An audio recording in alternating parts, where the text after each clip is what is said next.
Pemirsa, persidangan yang digelar Mahkamah Konstitusi telah menghadirkan 4 menteri untuk bersaksi seputar pemberian dana bantuan sosial atau bansos, dan para hakim pun telah mendapatkan informasi soal bansos yang dikaitkan dengan Pilpres. Lantas seperti apa nanti keputusan MK? Apakah mungkin mengabulkan permohonan dari pihak kuasa hukum Anies Mohaimin ataupun Ganjar Mahfud, atau justru sebaliknya tudingan pelanggaran pemilu yang ditujukan pada kubu Prabowo Gibran tidak terbukti?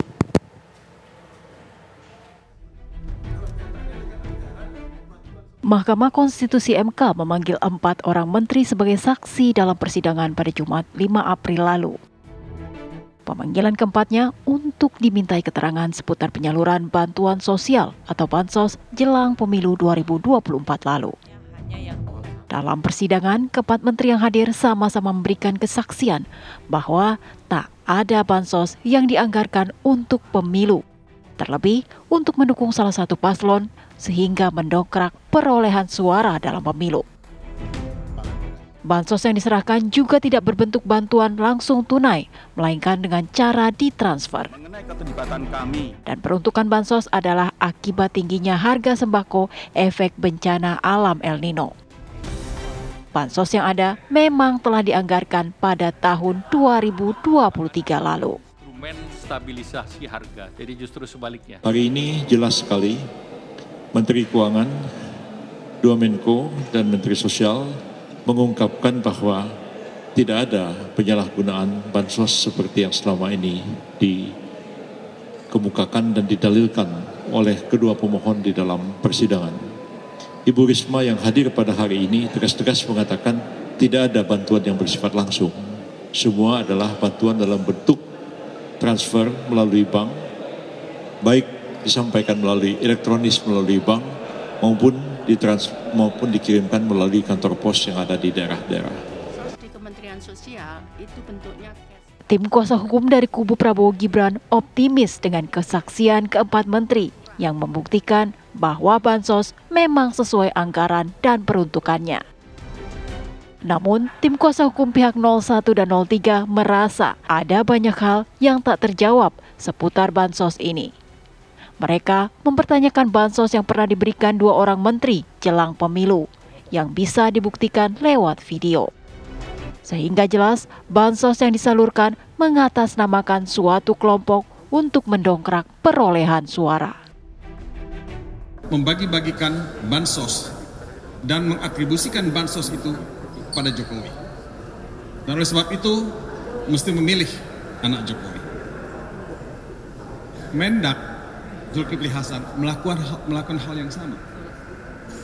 Mengatakan bansos itu dari Jokowi, dan karena itu kita mesti berterima kasih kepada Gibran. Nah, itu memori kolektif kita tidak bisa dihilangkan. Itu rekam jejak digital. Sekarang, masing-masing kubu optimis memenangkan putusan Mahkamah Konstitusi. Kubu 01 dan 03 yakin ada pelanggaran sehingga perlu ada pemilu ulang. Sementara kubu 02 juga yakin bahwa kesaksian dari keempat menteri Jumat lalu telah mematahkan isu kecurangan pemilu 2024. Lalu, seperti apakah keputusan MK nantinya?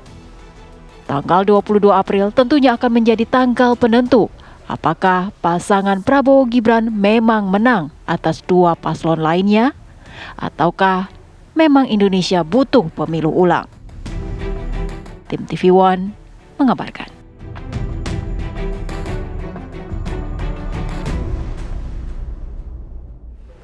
Tim Prabowo Gibran meyakini tidak ada pelanggaran yang dilakukan oleh para menteri terkait dengan pemberian bantuan sosial yang dikucurkan oleh pemerintah. Bansos diberikan oleh pemerintah akibat tingginya harga sembako sebagai efek bencana alam El Nino. Ya, bansos itu juga telah dianggarkan sejak tahun 2023 lalu. Sementara tim Ganjar Mahfud meyakini hakim bisa melihat bahwa bansos yang diberikan oleh 2 menteri jelang pemilu ini ditujukan untuk mendongkrak suara Prabowo Gibran. Lalu seoptimis apa kedua kubu akan memenangkan persidangan ini? Telah bergabung bersama kami anggota tim hukum Ganjar Mahfud, Bapak Magdir Ismail, dan juga ada Komandan Tim Hukum TKN Prabowo Gibran, Pak Hija Panjaitan. Selamat pagi. Selamat petang semuanya. Selamat petang. Selamat petang Pak Magdir. Selamat petang Hinca. Kita ke Pak Magdir terlebih dahulu. Pak Magdir, kita sudah mendengar bersama kesaksian 4 menteri ini. Nah, ini seperti apa? Apakah sudah cukup atau justru masih ada yang kurang dari pernyataan 4 menteri tersebut? Yang jelas mereka sudah menerangkan bagaimana pemberi bansos itu dibagikan seperti apa gitu ya. Ini ada 2 hal saya kira yang selalu keliru, secara keliru dikemukakan oleh banyak pihak, bahwa ada bansos dan ada bantuan-bantuan yang lain. Bansos memang diberikan secara tunai, ya. Tidak yaitu dengan cara mengirim melalui kantor pos atau bank-bank. Dan ini sudah teratur dan terukur dilakukan. Sudah bertahun-tahun itu dilakukan setiap 3 bulan sekali. Yang kami persoalkan terkait dengan atau berhubungan dengan Pilpres dan pemilu yang lalu itu adalah bantuan-bantuan yang diberikan oleh Presiden secara langsung, yang tidak jelas sumber dananya dari mana. Ya, dan itu bukan merupakan tunai, tetapi ini ada beras segala macam, ya, termasuk diantaranya. Bahkan untuk melakukan ini semua, Presiden mengeluarkan satu Perpres tahun 2022, tugas pembagian dari bantuan yang dilakukan ini melalui Badan Pangan. Nah, kita tidak pernah tahu Badan Pangan itu mempunyai data dari mana, ya, sehingga orang-orang yang mendapatkan bantuan itu sesuai dengan data yang ada di Kementerian Sosial. Bahkan katanya sekitar 28 jutaan lebih orang yang mendapat bantuan itu. Apa kita harus nafikan itu, gitu loh, ya? Presiden memberikan bantuan di depan istana, apa kita harus tutup mata? Ya, begitu juga ketika Presiden ke Jawa Tengah sampai 7 kali memberikan bantuan-bantuan, apa kita harus tutup mata? Nggak bisa seperti itu. Ucapan-ucapan dari 2 menteri, yaitu Menteri Perdagangan dan Menko Perekonomian, jelas sekali bahwa personifikasi bantuan ini adalah Presiden Joko Widodo. Karena ini personifikasinya Joko Widodo, maka diminta supaya memilih anaknya Joko Widodo atau siapa yang dipilih Joko Widodo. Menurut hemat saya, kalau kita masih mau pakai nalar kita, pakai akal sehat kita, mestinya kita akui, ya, janganlah terus-menerus berbohong bahwa seolah-olah bantuan itu tidak ada. Ya. Pak Magdir, artinya keterangan yang disampaikan oleh 4 menteri kemarin ini apakah cukup signifikan untuk mempengaruhi sikap hakim nanti? Menurut Pak Magdir, singkat sebelum kita ke Bang Hinca. Kita berharap begitu, ya, karena bagaimanapun juga, misalnya Menteri Keuangan mengatakan ada sejumlah uang yang khusus untuk tahun 2024 ini ada 50 triliun yang merupakan automatic adjustment. Ya, automatic adjustment ini tergantung dengan apa? Tergantung dengan siapa yang mau menggunakan. Ya, adjustment-nya itu tergantung dengan siapa yang mau memberikan, bukan karena keadaan. Ya, kalau misalnya selama ini kan selalu jadi alasan El Nino.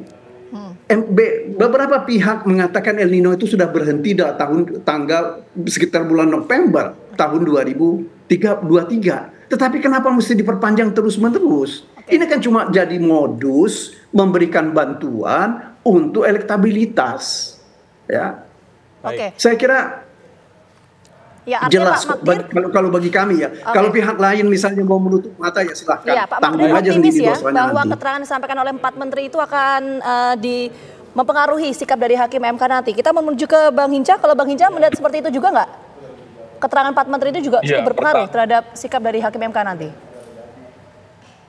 Bagi kami di 02, keterangan 2 Menko, 2 menteri itu menyempurnakan dalil kami untuk menjelaskan tidak ada hubungan antara bansos dengan suara yang didapat di setiap masing-masing TPS.